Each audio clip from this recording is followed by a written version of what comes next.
ambaye ni faida ya upendo part 3, faida ya upendo kati yetu part 3. Basi Yesu akawaambia wale Wayahudi waliomwamini, Ninyi mkikaa katika neno langu, mmekuwa wanafunzi wangu kweli. Mmekuwa wanafunzi wangu kweli. Tena mtaifahamu kweli. Nayo hiyo kweli itawaweka huru. Nayo hiyo kweli itawaweka huru. Rudia tena. Basi Yesu akawaambia wale Wayahudi waliomwamini. Basi Yesu akawaambia wale Wayahudi waliomwamini. Ninyi mkikaa katika neno langu. Ninyi mkikaa katika neno langu. Mmekuwa wanafunzi wangu kweli kweli. Mmekuwa wanafunzi wangu kweli kweli. Tena mtaifahamu kweli. Tena mtaifahamu kweli. Nayo hiyo kweli itawaweka huru. Nayo hiyo kweli itafanya nini? Itawaweka huru. Baba yetu uliye juu mbinguni, jina lako litukuzwe, jina lako liinuliwe. Tunakupenda Baba yetu, na kwa mioyo yetu tunanyenyekea Baba yetu, Mungu wa mbingu na nchi, tukiomba Bwana tukaize kuelewa Baba yetu siri hii ambayo ulificha ndani kando na macho na mtazamo wa mwanadamu, katika jina la Yesu. Na ni kweli Baba yetu ulituambia unaondoka katikati ya mwili maifara, na utakapoondoka Jehova Bwana hatutaweza kufika. Na ni kweli Baba yetu, kulingana na Mungu wa rehema, faida ya upendo part 1 na part 2 maifara, tumeona tumeanguka kwa sababu upendo ndio neno ulioleta duniani. Na tunasikia Bwana uliambia Wayahudi waliokuamini wakikaa ndani yako maifara na kuamini ile kweli maifara, katika jina la Yesu Kristo utawafanya kuwa wanafunzi wako maifara. Na wasioamini neno lako maifara, Baba yetu hatafanyika. Tunaomba Baba yetu kaisi kutupa ufunuo huu na hekima hii na elimu hii Jehova. Tunanyenyekea Jehova Bwana, na tukiona maifara tumeanguka Baba yetu ukaisi kutupa hekima na kutubu mbele zako Jehova, katika jina la Yesu. Tuvunze maifara na ukatufungue minyororo yote katika ulimwengu wa roho, ili Baba yetu tukaisi kufungua milango hii ulioficha watu, katika jina la Yesu tuomba na takuamini. Amen. Bwana Yesu asifiwe. Yesu alikuwa akitembea katika Uyahudi na akawa na mkutano, na akaambia wale Wayahudi waliokuwa wanamwamini, ninyi mkikaa katika lile neno langu nililolileta katika dunia hii. Bwana Yesu asifiwe. Jina la Bwana litukuzwe. Nililolileta katika dunia hii, aliwaambia aje? Watafahamu kweli, na hiyo kweli itafanya nini? Itawaweka huru. Hello. Bwana Yesu asifiwe. Jina la Bwana litukuzwe. Nataka tuangalie haya ili tukaweze kujifunza na tukaweze kuelewa. Ni kwa sababu watu hawajui ule ukweli. Ukweli ulifichwa kwa sababu gani katikati ya kanisa? Bwana Yesu asifiwe. Jina la Bwana litukuzwe. Maana Yesu aliwaambia, ninyi mkikaa ndani yangu, ninyi mkikaa ndani yangu, ndani neno langu, mmekuwa na neno langu likae kwenu. Bwana Yesu asifiwe. Ndani Biblia inasema Yesu akawaambia wale Wayahudi waliomwamini, ninyi mkikaa katika neno langu, katika neno langu, katika neno langu mmekuwa wanafunzi wangu. Bwana Yesu asifiwe. Bwana Yesu asifiwe. Na Biblia inasema waliomwamini, waliamini ile message aliyoleta, ile neno aliyoleta katika dunia, atawafanya kuwa wanafunzi wake. Bwana Yesu asifiwe. Na kwa sababu neno la Yesu ni upendo. John 3:16, kwa jinsi hii Mungu aliupenda ulimwengu. Haleluya. Ndiposa akamtoa, kwa sababu ya ule upendo alitoa mwana wake wa kipekee, ili kila atakayemwamini asipotee machoni, katika uwepo. Bwana Yesu asifiwe. Katika njia, katika makao ya Bwana, bali akawe na uzima wa Bwana, akawe na afya ya Bwana. Bwana Yesu asifiwe. Jina la Bwana litukuzwe. Na hii ndio imefanya watu wengi kutokuwa na upendo. Watu wengi hawajui ile neno la Bwana, kwa sababu watu wengi hawana upendo. Na kama hauna upendo, inamaanisha hauna ule Kristo. Bwana Yesu asifiwe. Sasa hii upendo, faida ya upendo inakuja kutufunulia kwa sababu gani watu wengi hawana ukweli wa neno. Hello. Bwana Yesu asifiwe. Kwa sababu ule upendo ndiye message ya Kristo, na watu wengi hawajapatana na ule ujumbe. Haleluya. Na watu wengi hawajapatana na ule ujumbe wa Yesu aliyeuleta. That's me. Watu wengi hawakukutana na Bwana wanaohubiri ujumbe wa Injili. Bwana Yesu asifiwe. Na Yesu alipoona hawakumpokea kupitia ujumbe aliyouleta katika dunia, akawanyima kuwa wana. Bwana Yesu asifiwe. Sasa mwana ndiye mrithi. Mnakumbuka kuna wakati tulijifunza neno la Bwana katika kule Mwanzo. Tukasema kama mwana umrithi. Bwana Yesu asifiwe. Ndio maana watu wengi hawajaweza kuvuna kutoka kwa Kristo. Bwana Yesu asifiwe. Hello. Bwana Yesu asifiwe. Nataka Mungu atusaidie tukaweze kuelewa. Ni kwa sababu gani dada ama ndugu wameng'ang'ana sana, hello, kuelewa ule ujumbe, kuwa mwana, kuwa warithi, na wajasikika kana kwamba na wajarithi hata kidogo. Hello. Bwana Yesu asifiwe. Kwa hivyo mimi ninaona ya kwamba tusipokuwa na upendo, hatutafanyika kuwa wana wa Israeli, wana wa Bwana, wa mabwana. Bwana Yesu asifiwe. Je, ni kitu gani kitanitega na Yesu Mwokozi wangu? Hello. Kwa hiyo kutokuwa na upendo, watu wengi wametengwa. Hello. Bwana Yesu asifiwe. Na ni kwa kuwa na upendo peke yake, Bwana Yesu asifiwe, utakaofanyika mwana, utakaofanyika, nataka tuende pamoja, utakaofanyika, nitakaofanyika. Lakini duniani watu wadada na wadugu, wa mama na wazee, tumejaa chuki. Lakini huku tunajidanganya tumeokoka, huku tunajidanganya sisi ni wana wa Mungu. Je, twastahili? Hello.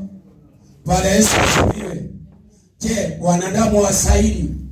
Maana Yesu aliwaambia wanafunzi Wayahudi waliokuwa wanamwamini, ninyi mkikaa katika neno langu, haleluya, mmekuwa one. Jina la Bwana litukuzwe. Jina la Bwana litukuzwe. Mmekuwa one. Je, na msipokaa katika neno langu, msipokaa katika my mission. Bwana Yesu asifiwe. Haleluya. Kwa hivyo wacha nikuambie kwa upendo peke yake, dada au ndugu, pale utafanyika mrithi wa Bwana, utafanyika mwana. Haleluya. Haleluya. Ni nani hawezi kubali kuwa mwana? Na ndio maana watu wengi wanajaribu kusoma neno na neno inawachenga, kwa maana hawakupatana na bila ya kanisa. Bwana Yesu asifiwe. Hawakupatana na message, hawakupatana na ule ujumbe. Lakini Yesu hapa aliwatofautisha, alipeana utofauti. Bwana Yesu asifiwe. Akawaambia watakao lishika lile neno langu, ambaye neno langu ni upendo na amani. Haleluya. Na ni kweli, hata ukiangalia chapter Malaka chapter 2, my brother, hebu angalia. Malaka anasema agano lake lilikuwa upendo na amani. Bwana Yesu asifiwe. Malaka chapter 2, I think ukitoka pale 5 kitabu vike 7 utaipata, ama hebu angalia pale utaipata vizuri sana. Maana agano la Bwana ni amani.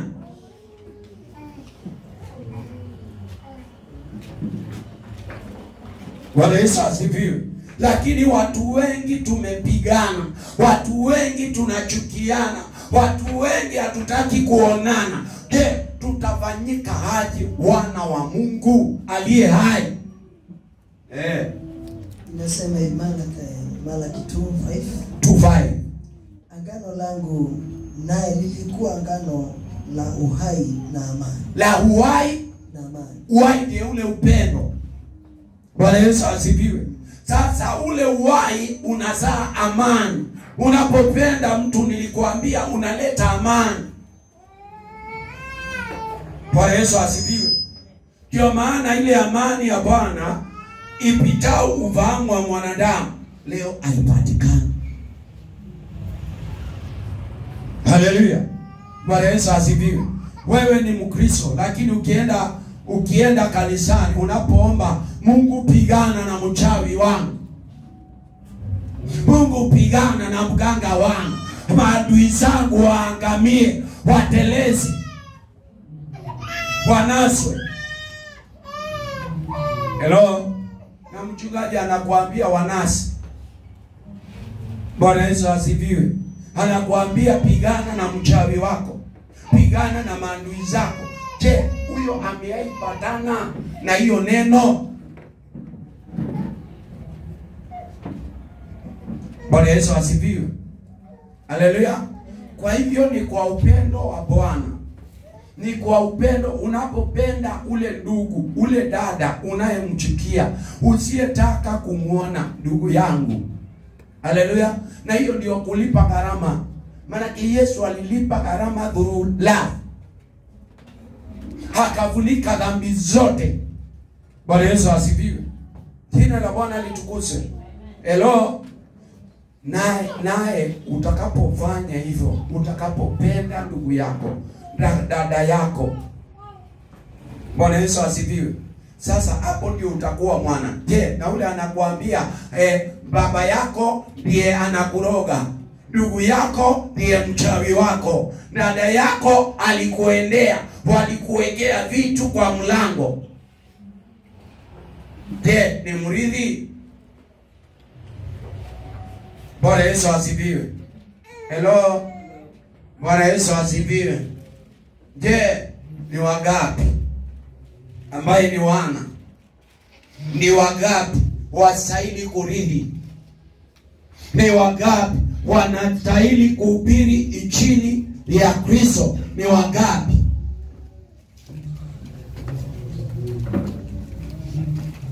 Bwana Yesu asifiwe. Haleluya. Kuja nikuone.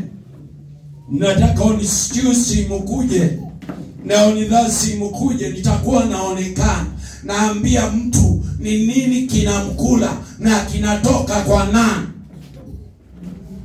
Kuna mhubiri mkubwa sana alikuwa anakuja hapa Kasarani. Bwana Yesu asifiwe. Na nikiwa Roysambu kule Mirema, tulikuwa na ndugu yangu, wanatangaza vizuri sana. Tena ni kwa sauti, kwa maspika zile powerful. Anasema kuja ukutane na nabii wa Mungu akuone mchawi wako. Huyo ni nabii wa Mungu ama huyo ni nabii wa shetani? Hello. Bwana Yesu asifiwe. Na unajua ndugu yangu, hiyo siku tulikosana. Akasema huyu jamaa, yani watu wanaonanga kana kwamba kuwa umeokoka ama kuwa na kanisa kubwa na kuwa na spika kubwa, hiyo si mbaya, ati hiyo ndio Mungu. Na kuwa na magari, na kuwa na jeshi kubwa. Hello.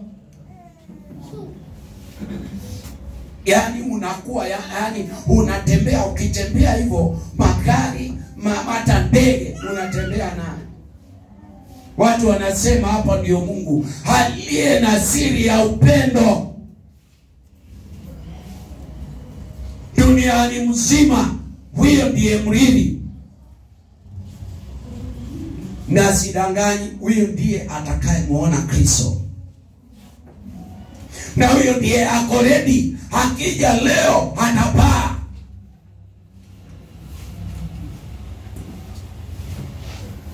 Nawaambia neno la Mungu linavieka wanadamu wanaojidanganya wameokoka.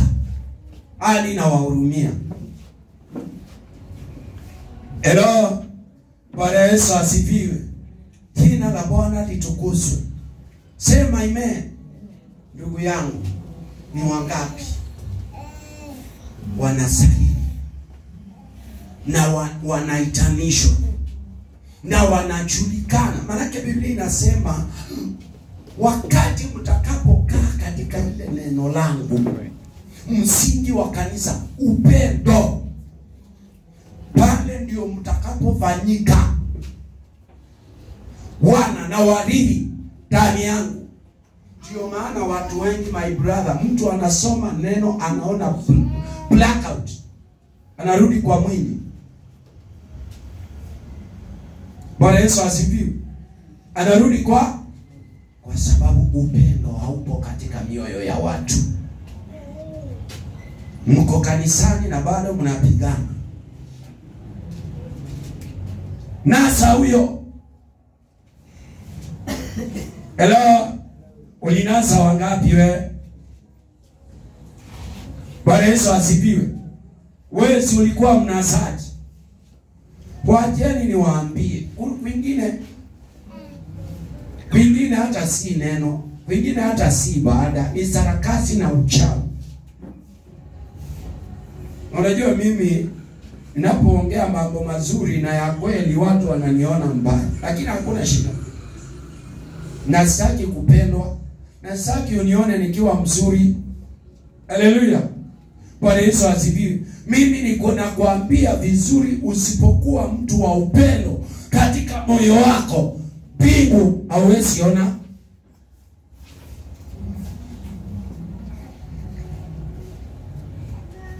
Hello. Na Yesu akasema njia ni ngapi? Nataka unisikilize vizuri. Njia ni ngapi? Njia ni ngapi? Moja inaenda wapi? Na ingine upotevuni iko na watu wengi ama sio wengi? Hata wanamalizana kabla wajafika. basi wamejaa. Wacha nikwambia, hata kama njia yao inatosha upana wa Kenya, upana wa nchi ya Afrika, hawatoshei. Hello, ya kupotea hata kama upana wake unatoshea Afrika mzima, hawatoshei.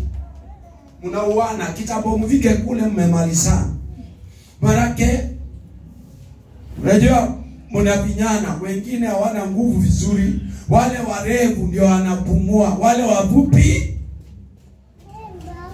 Hello, Bwana Yesu asifiwe. Jina la Bwana litukuzwe. Kwa hivyo kama hauna upendo, ndugu yangu, Yesu hata ukifa leo, mbingu huwezi ona. Hiyo ni sure. Yesu aliwaambia vizuri wanafunzi wa Wayahudi wale wanaomwamini, ninyi mkikaa katika neno langu mmekuwa one. Na nimekuambia, na ndio niliwaambia, mwana ndiye urithi. Kama mwana umurithi ndani ya Kristo, basi kama mwana. Ndio maana watu wanaposoma neno wanaona neno ya uchawi, neno la madhabahu, neno la laana. Hello, ni wangapi wanavuna wakati wanaenda kule mlimani, wanavuna kwa Bwana?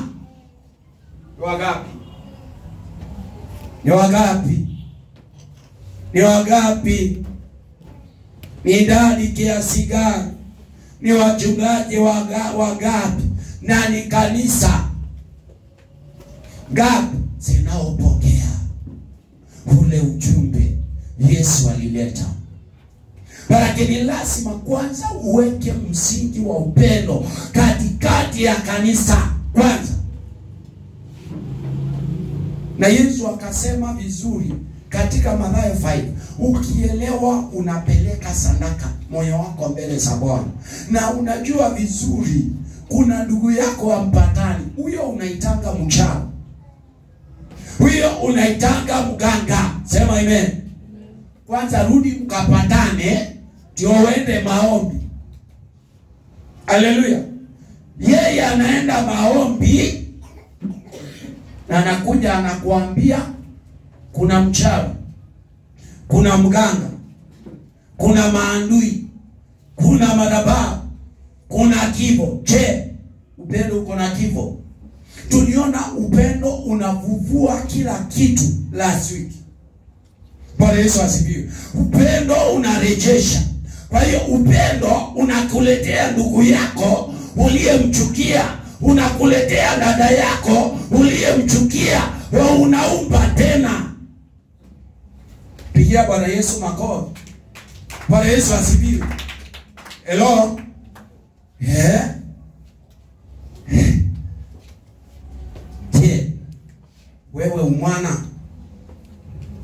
Wewe mwana na unasemanga na nikiona Mary nasikianga kutapika. Nikiona Mama G hata sijui nikimuona kule natafutanga jia nyingine. Endelea kutafuta. Na ndio maana niliwaambia unapochukia maisha ya mtu wachukia yako. Bwana Yesu asifiwe. Unapochukia maisha ya mtu unachukia. Unapoita mtu mchawi, wewe ndiye mchawi wa kwanza. Kwa hiyo huyo nabii na huyo muonaji anakuambianga kuna mchawi, kuna mganga, kuna maandui. Yeye ndiye number 1. Anajionanga. Biblia inasema katika Methali chapter 21 23:7. Bwana Yesu asifiwe. Thank you. Kama aonavyo mtu nafsini mwake ndivyo alivyo. Kwa hivyo sile wanaonanga ziko ndani yao. Alikuambia kuna andui, yeye ndiye andui number 1. Alikuambia kuna mchawi, yeye ndiye mchawi number 1.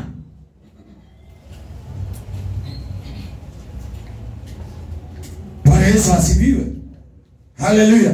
Na ujumbe huu ni lazima uende viral katika dunia ili watu waje waone Bwana. Kwa sababu hata ni watu wengi leo, wewe unabeba dhabihu ukatoe katika madhabahu eti ubarikiwe, na hiyo dhabihu unatoa kwa sababu ya mchawi, unatoa kwa sababu ya mganga, na ni wewe number 1. Kwa hivyo wewe unajitolea sadaka, unajimaliza. Hello. Kwa hiyo unapopangia mwingine mabaya yatakurudia. Yesu akimaliza akawaambia, chochote mtakachofanya, hello, itakuwa ni akawaambia, usihukumu ndiposo usihukumu ndiposo lakini tumehukumu wengi. Yesu aliwaambia Wayahudi waliomwamini, kama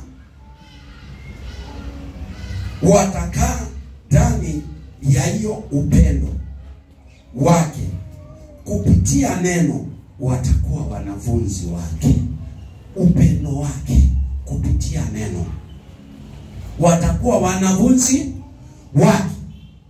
Lakini wewe umeenda kanisani na mshirika mwenzako surely unamuombea mabaya, jirani yako unaambiwa na mchungaji eti toa sadaka tutoe, huyo jirani yako hapo anauza sana, alienda kwa mganga akatoa dhabihu kubwa. Nani alikuambia? Yeye anakuua mbele ya Kristo na uonekane. Kwa hiyo kuna makanisa leo na kuna dhehebu. Unajua watu wanasema mimi nabomoa, na sibomoi, ninasema ukweli ili watu wajue ukweli, wakuwe huru. Bwana Yesu asifiwe. Hata hivyo Yeremia aliambiwa kazi yake ni kubomoa, kuharibu, kuangamiza, kujenga na kupanda. Bwana Yesu asifiwe. Kwa hiyo ni lazima tuharibu, tupomoe, tuangamize, tuteketeze, tujenge na kupanda tena. Kanisa ni lazima kanisa ijengwe tena. That means ni lazima kanisa irudi kwa msingi. Ndio maana Yesu akasema, kumbukeni mliopotelea mwanzo wa safari, ni wapi mliangukia. Na laziwai nasemanga kanisa tulipata kanisa ikiwa njia panda. Unapochukua mtu unamuonyesha upendo ama unamuonyesha chuki, basi uelewe chuki, urithi wa wenye chuki jana. Haleluya. Basi uelewe upendo, urithi wa wenye upendo ni kwa Yesu, na hakuna otherwise, na hakuna tafadhali. Hello. Simama, ambia inua mikono, ambia Bwana nisaidie, roho yangu ikajae upendo kwa yeyote niliyechukia, kwa yeyote niliyemwombea mabaya, nisamee. Kwa yeyote niliyemtolea dhabihu, Bwana nisamee. Sikujua maivara, lakini kuanzia leo Bwana nimejua. Baba, umenionyesha njia ya uzima na mauti. Pigia Bwana Yesu makofi. Pigia Bwana Yesu makofi. Amen. Tuendelee tusiendelee? Tuendelee tusiendelee? Yesu alisema, mtakao yafanyia katika giza, siku moja itaonyeshwa katika mwangaza. Haleluya. Na wakati wa kuonyesha hakuna chenga. Katikati ya mchana, jua kati, saa 6 yote itawekwa wazi, ili watu waelewe ukweli Bwana, ili kanisa ijiandae kwa ajili ya Kristo. Mara Maana that's why niliwaambia, unakumbuka nikiwaambia ni kwa nini Bwana Yesu Kristo Mwokozi wetu amekawia kurejea kanisa. Bwana Yesu asifiwe. Unakumbuka huo ujumbe? Kwa sababu watu wengi hawajui ukweli na watu wengi ni wenye dhambi. Watu wengi wanaabudu wasiokijua. Na wanaotangaza injili wanatangaza uongo, wanaouona ni ukweli. Bwana Yesu asifiwe. Na Yesu hakika hakuna kama Yesu. Kweli hakuna kama Yesu. Yesu anaona ujinga na upotovu wa wanadamu tu. Wewe unavaa vizuri, unavaa nguo nzuri, ati nguo ya 150,000 suti. Unaenda kutangazia watu mapepo. Badala watangazie upendo na amani ya Bwana. Baraka wacha nikuambie my brother. Yesu anasema jioni tusemezane. Hata kama dhambi zenu ni nyekundu kama damu, nitaziosha mimi kupitia neno. Baraka upendo wa Yesu aliachia neno. Na walio wake wanarithi katika neno na wanapea kanisa.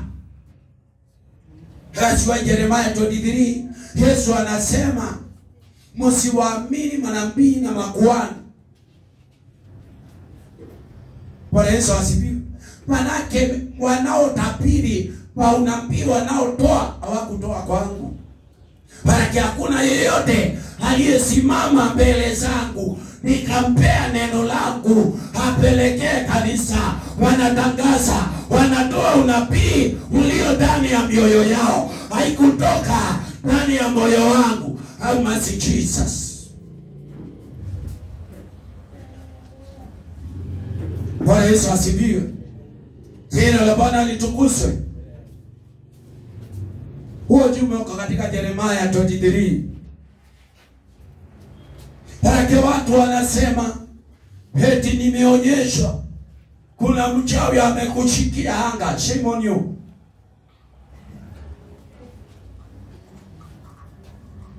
Bwana Yesu asifiwe. Hello. Hello. Hakuna yeyote. Na Mungu anaangalia. Na ndugu yangu akaniuliza, my brother, tumekuja kuelewa watu wengi wamepotea. Watu wengi wanaongozwa na manabii wa uongo. Na wale wanakufa wataenda wapi? Nikamwambia hakuna chenga. Kama haujui ukweli ya neno la Bwana, jehanamu.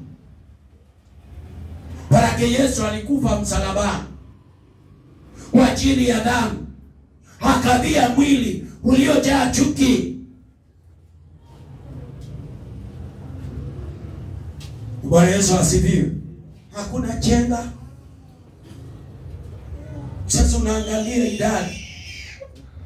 Ni watu wangapi laika wamekufa katika hiyo safari? Ni watu wangapi wameenda? Lakini tunapoenda kuwazika tunasema huyu ni wa, lakini hakujua upendo, hakuridhi upendo, hukumpea upendo, hakuanza na hakumaliza katika upendo. Hatawezaji kuwa mwana mbele za Mungu? Je, itawezekana? Itawezekana? Bwana Yesu asifiwe. Hello.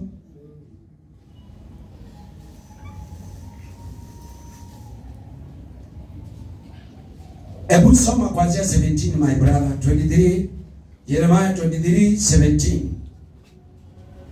Kitabu ufike 19. Huo ujumbe utaupata. 17 na 18. Inasema nini? Taima kuwaambia hao wanidharau. Bwana asema. Ama anza 16. Bwana wa majeshi asema hivi. Bwana wa majeshi asema hivi. Msisikilize maneno ya manabii. Msisikilize maneno ya manabii wakiwatabiria. Wafundisha ubatili. Unena maono ya mioyo yao wenyewe. Unena maono ya mioyo yao wenyewe. Hayakutoka katika kinywa changu. Hayakutoka katika kinywa cha Bwana. Daima huwaambia wao wanidharau. Daima huwaambia wao wanaonidharau. Bwana anasema mtakuwa na amani. Nao huwaambia kila mtu aendaye kwa ukaidi wa moyo wake. Naye huwaambia kila mtu aendaye kwa ukaidi wa moyo wake. Hamtapatwa na ubaya wowote. Hamtapatwa na ubaya wowote. Maana ni nani aliyesimama katika baraza la Bwana? Maana ni nani aliyesimama katika baraza la Bwana? Hata akalifahamu neno lake. Hata akalifahamu neno lake na kulisikia. Nani aliyetia moyoni neno langu? Nani aliyetia moyoni neno langu na kulisikia? Tazama tuvani ya Bwana. Kwa wale wanaotabiri maneno yasiyotoka kwa Bwana. Tuvani ya Bwana, dhoruba inaachiliwa juu yao. Na dunia itakosaje? Dunia itakosaje kuangamizwa? Dunia itakosaje kuadhibiwa? Bwana Yesu asifiwe. Mbingu itakosaje kufunga milango yake? Hello? Bwana Yesu asifiwe. Jina la Bwana litukuzwe. Lakini lazima uwe kutoka mwanzo ulianza na Bwana na neno la Bwana na ukamalizie na Bwana. Haleluya. Kitu kingine ni lazima uonyeshe watu njia mbili ili wachague. Eti nikufungulie anga, hakuna. Eti nataka utoe 1,000 na fungua anga leo. Nani alikupea hiyo uwezo? Bila neno ni ubatili. Bila neno ni upepo. Watu wamedanganywa na wajuani. Hello? Bwana Yesu asifiwe. Kwa hivyo tumesema faida ya upendo, tutafanyika wanafunzi wa Yesu Kristo. Na hasara ya kutokuwa na upendo, sisi si wanafunzi wa Kristo aliye hai. Bwana Yesu asifiwe. Kwa hivyo kama kanisa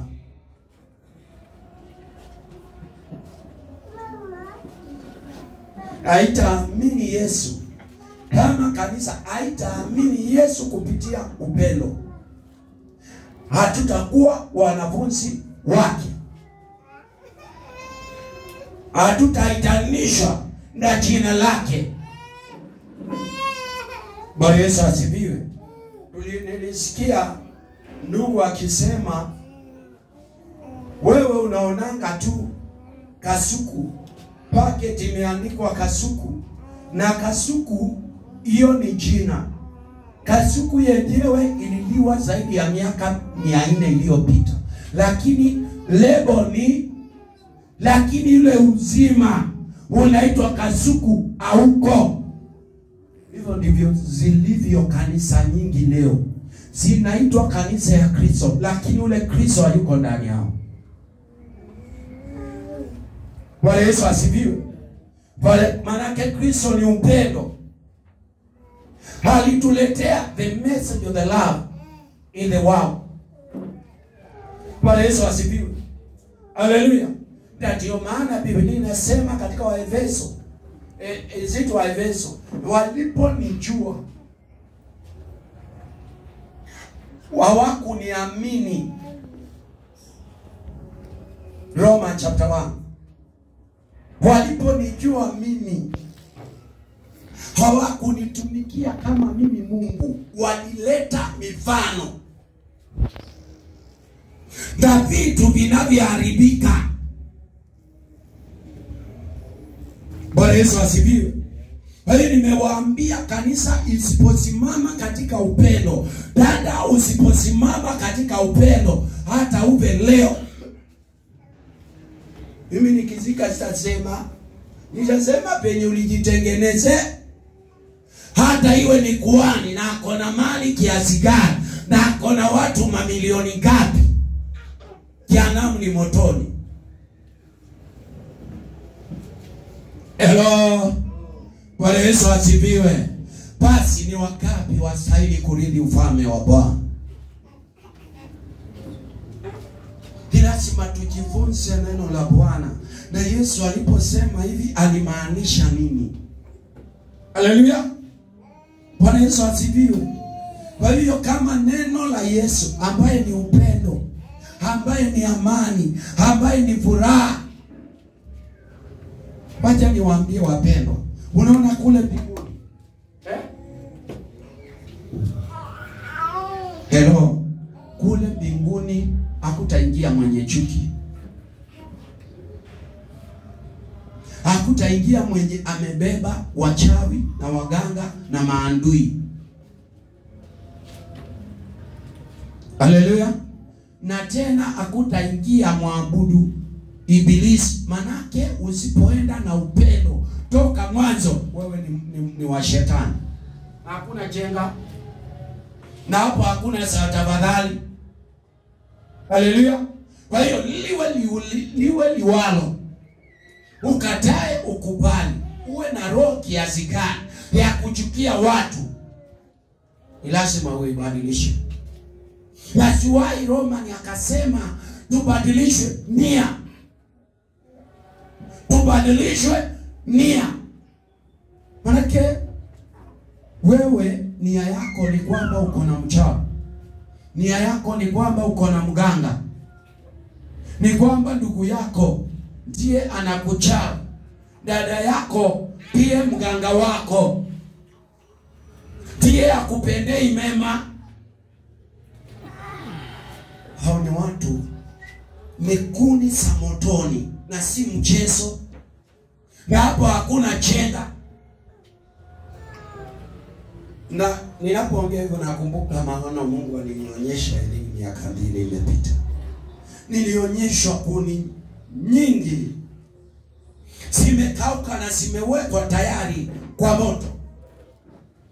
Nikiwa pale nikauliza Mungu hili nini? Katika ndoto akaniambia ni kuni za kuwasha moto. Nilipowasa nikaelewa hizi si kuni za msituni. Haleluya. Bwana Yesu asifiwe. Ni wanadamu waliokataa mapenzi ya Bwana.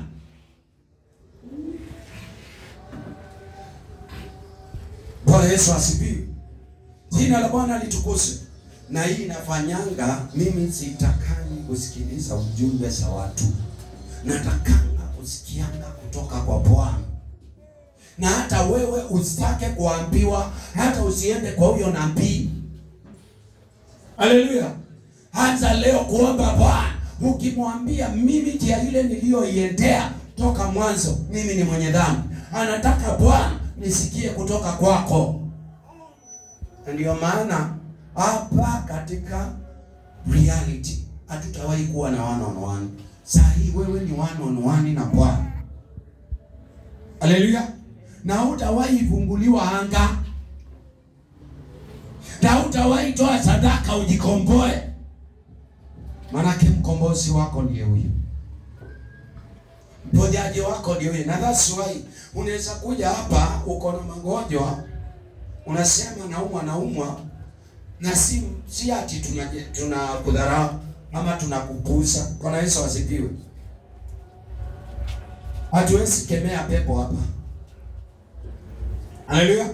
Manake kwa kinywa chetu, manake anasema yeye hata sayo. Bwana Yesu asifiwe. Yaani kazi yake haitasikika anapofanya kazi. Kwa hiyo Yesu anapokudeliver kwa neno, hautasikia toka pepo. Mko wangapi lia kama ng'ombe? Kile kisura toa. Sarakasi. Rejesha mali yake. Nienda wapi? Kama unajua alichukua, enda chukua, mletee. Acha upuzi wewe. Hello? Bwana Yesu asifiwe. Wacha nikuambie, mimi sitaiandika kuhubiri chini. Nitembee uchi, nitembee bila kiatu, nitasimama na ukweli hadi mwisho. Baraka haya, hiyo ndio mandate niliyoitiwa. Bwana Yesu asifiwe. Hello? Asaki wawili. Eti Godfather. Wanini? Saki Godfather. Manake huyu nikimshika, hata Godfather atashuka. Kutokana na hayo yote, kama kuna yeyote atakaye tangazia kanisa chuki, mategano, huyo amfuati Kristo, Bwana wa Mungu aliye hai. Huyo mbele ya mbingu aonekane. Bwana Yesu asifiwe. Na anapopeleka kanisa sio mbinguni, bali ni jehanamu.